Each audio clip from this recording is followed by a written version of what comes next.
So the idea is that whatever emotions that you're feeling are totally natural, and emotions that I even think about in my story there were natural. They were completely normal, but having control of them is super important. If you think of someone who is an icon in your sport or in the world that you work in, think about when they're in high pressure situations, what are their emotions like? Are they calm, collected? Are they really flamboyant? Are they really loud and excitable? Or are they holding everything together? I would probably argue it's the latter. And I think of people like Roger Federer. I think he is the one that when he's in the zone and he's playing, you just can't tell how he feels internally. And I'd be fascinated to find out, whether it's a documentary or a book later on in his life, what was going on. But you just can't tell. He's so in control of his emotions that's what really sets him apart. So how do people get to that place? How do you get to a place where you're in control of your emotions? And yes, we should live and wear our emotions on our sleeves, because we want to not be emotionless. This is not about being emotionless.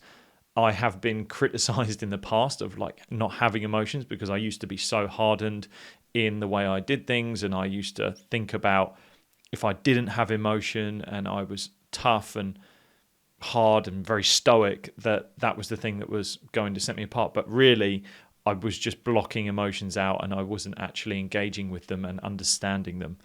So controlling your emotions allows you to get the best out of your performances. And like I mentioned, recognizing that they are important parts to you. They are you. Your emotions are you, but just not being controlled by them is the goal here. So how do we get to this future where by controlling our emotions, we're in control of what we do? We actually then stay on task. So if I look back at my story, the reason why that story I told about my debut was I wasn't in control of the tasks. I had this plan that I had, and I completely forgot it because I wasn't in control of my emotions.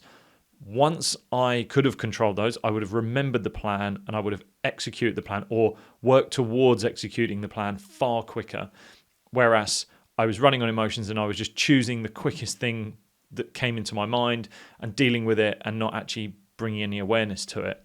So most of the time we think of emotions in, say, sport, we may think about the negative emotions, but I also want us to think about perhaps some of the positive emotions that we may feel. It might be excitement, it might be anticipation, it might even be our sort of visualization of the good that could come.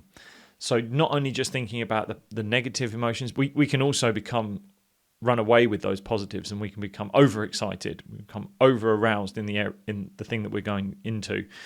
So it's important to know which ones you're feeling. But more often than not, we're going to be feeling these negative emotions or trying to control emotions that aren't going to serve us. And sometimes it's when we have time to reflect. When we reflect on a situation and we sit back, that's when we start to overthink, we dwell on a situation and perhaps even think, why did that happen?